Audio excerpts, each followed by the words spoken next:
एक बेटा जिसने वर्दी पहनकर देश की सेवा का सपना पूरा किया। एक परिवार जिसे अपने बेटे पर गर्व था और फिर एक ऐसा हादसा जिसने सब कुछ बदल कर रख दिया। लेकिन अब उस जवान अधिकारी की शहादत के बाद शुरू हुई एक और कहानी लोगों के बीच चर्चा का विषय बन गई है। भारतीय वायुसेना के फ्लाइट लेफ्टिनेंट शुभम कुमार की हाल ही में असम में हुए एयरफोर्स विमान हादसे में जान चली गई। वो एक ऑपरेशनल मिशन पर थे जब ये हादसा हुआ। देश ने एक युवा अधिकारी खो दिया, परिवार ने अपना बेटा खो दिया और गांव ने अपना गर्व। शुभम को पूरे सैन्य सम्मान के साथ अंतिम विदाई दी गई। उनके अंतिम संस्कार में वायुसेना के जवान मौजूद रहे, सैन्य परंपराओं का पालन किया गया और पूरे इलाके ने नम आंखों के साथ अपने बेटे को विदा किया। लेकिन अंतिम संस्कार के कुछ दिनों बाद एक ऐसा विवाद सामने आया जिसने पूरे मामले को नई दिशा दे दी। शुभम के परिवार का आरोप है कि 21 लाख रुपए का मुआवजा चेक एक ऐसी महिला को सौंप दिया गया जिसे वो शुभम की कथित पत्नी बता रहे हैं। परिवार का कहना है उन्हें इस प्रक्रिया की कोई जानकारी नहीं दी गई और ना ही उनसे कोई चर्चा की गई। यहीं से सवाल उठने शुरू हुए, क्या शुभम की शादी हो चुकी थी? अगर हुई थी तो परिवार को इसकी जानकारी क्यों नहीं थी? और अगर शादी नहीं हुई थी तो फिर मुआवजे की राशि किस आधार पर जारी की गई? यही वो सवाल है जिनका जवाब शुभम का परिवार अब मांग रहा है। परिवार के मुताबिक उन्हें इस बात की जानकारी जरूर थी कि शुभम कुमार का उत्तर प्रदेश के आजमगढ़ की रहने वाली श्रेया राय के साथ रिश्ता था। परिवार का कहना है उन्हें इस रिश्ते से कोई आपत्ति नहीं थी, बल्कि दोनों की शादी के लिए सहमति भी बन चुकी थी। रिश्तेदारों का दावा है कि शादी की बातचीत आगे बढ़ चुकी थी और इसी साल दोनों की शादी होने की संभावना भी थी। लेकिन परिवार का अब ये कहना है कि शुभम की दादी के निधन के बाद शादी की योजना कुछ समय के लिए टाल दी गई। ऐसे में परिवार ये मानकर चल रहा था कि शादी तो अभी हुई ही नहीं और आगे तय समय पर यह शादी होगी। शुभम की मौत के बाद जब उनका पार्थिव शरीर असम से उनके गांव पहुंचा तब श्रेया राय भी वहां पर मौजूद थी। परिवार के अनुसार वो पार्थिव शरीर के साथ गांव पहुंची और अंतिम संस्कार से जुड़ी रस्मों में शामिल हुई। अंतिम विदाई के दौरान भी वो परिवार के साथ दिखाई दी। उस समय तक किसी तरह का विवाद सामने नहीं आया और परिवार शोक में डूबा हुआ था, इसीलिए उन्होंने ज्यादा ध्यान भी नहीं दिया। लेकिन विवाद तब शुरू हुआ जब शुभम के पिता अमरेंद्र शर्मा को कथित तौर पर यह जानकारी मिली कि 21 लाख का मुआवजा चेक पहले ही श्रेया राय को सौंपा जा चुका है।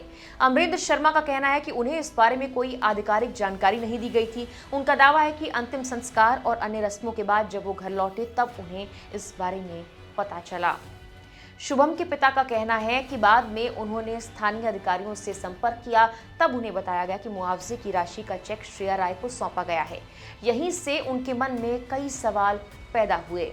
अमरेंद्र शर्मा का कहना है कि अगर शुभम और श्रेया के बीच कानूनी रूप से वैध विवाह हुआ था तो उन्हें इस अधिकार से कोई आपत्ति नहीं जो कानून उन्हें देता है। लेकिन उनका सवाल यह कि परिवार को किसी कोर्ट मैरिज या कानूनी विवाह की जानकारी क्यों नहीं थी। उनका कहना है कि उन्हें कभी इस बारे में बताया नहीं गया और न ही किसी दस्तावेज की जानकारी उनके साथ शेयर की गई।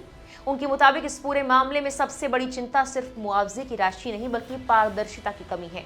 उनका कहना है ऐसे संवेदनशील मामलों में परिवार को विश्वास में लिया जाना चाहिए था और उन्हें पूरी प्रक्रिया की जानकारी दी जानी चाहिए थी। अपने बेटे को याद करते हुए अमरेंद्र शर्मा भावुक हो जाते हैं। उनका कहना है कि शुभम सिर्फ उनका बेटा नहीं था बल्कि पूरे परिवार का सहारा था।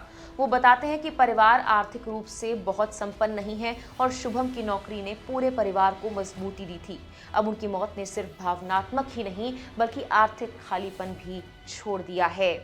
एक पिता के रूप में उनका दर्द सिर्फ बेटे को खोने का नहीं है बल्कि उन सवालों का भी है जिनके जवाब उन्हें अब तक नहीं मिले हैं। उन्होंने रक्षा मंत्री राजनाथ सिंह और कई संबंधित अधिकारियों से मदद की अपील की। उनका कहना है शहीद अधिकारी के परिवार को मिलने वाली सहायता से परिवार को अलग नहीं किया जाना चाहिए और पूरे मामले की निष्पक्ष जांच जरूर होनी चाहिए। उधर शुभम की अंतिम यात्रा और अंतिम संस्कार की तस्वीरें अब भी लोगों के जहन में ताज़ा हैं। वायुसेना के जवानों ने पूरे सम्मान के साथ उन्हें अंतिम सलामी दी थी। राष्ट्रीय ध्वज और सैन्य स्मृति चिन्ह उनकी मां को सौंपे गए थे। उस समय मौजूद लोगों का कहना है कि माहौल इतना भावुक था कि शायद ही किसी की आंखें सूख ही रही हों। शुभम के गांव में बड़ी संख्या में लोग उन्हें अंतिम विदाई देने पहुंचे थे। गांव वालों का कहना था कि शुभम ने अपनी मेहनत और लगन से पूरे इलाके का नाम रोशन किया था। एक छोटे से गांव से निकलकर वायुसेना में अधिकारी बनना और फिर देश की सेवा करते हुए सर्वोच्च बलिदान देना लोगों के लिए गर्व की बात थी। लेकिन अब शोक के बीच एक नया विवाद खड़ा हो गया है। इस पूरे मामले के केंद्र में एक ही सवाल है, शुभम कुमार की वैवाहिक स्थिति क्या थी और कानूनी रूप से मुआवजे और अन्य लाभों का अधिकार आखिर किसे है। फिलहाल इस बात को लेकर कोई आधिकारिक स्पष्टीकरण सामने नहीं आया है कि 21 लाख की सहायता राशि जारी करने के लिए किन दस्तावेजों का आधार लिया गया। ये भी साफ नहीं कि परिवार की आपत्तियों के बाद इस मामले में कोई अतिरिक्त जांच या सत्यापन किया जाएगा या फिर नहीं। इस समय एक और परिवार अपने बेटे के जाने के दुख से उबरने की कोशिश में है, तो दूसरी ओर वो उन फैसलों के बारे में जवाब चाहता है जो उनके बेटे की मौत के बाद लिए गए। इसीलिए ये मामला अब सिर्फ मुआवजे के विवाद तक सीमित नहीं रह गया, ये एक ऐसे परिवार की कहानी बन गया जो अपने बेटे को खोने के बाद शोक, अधिकार, कानूनी दावों और अनउत्तरित सवालों के बीच खड़ा हुआ है। फिलहाल के लिए इस वीडियो में इतना ही।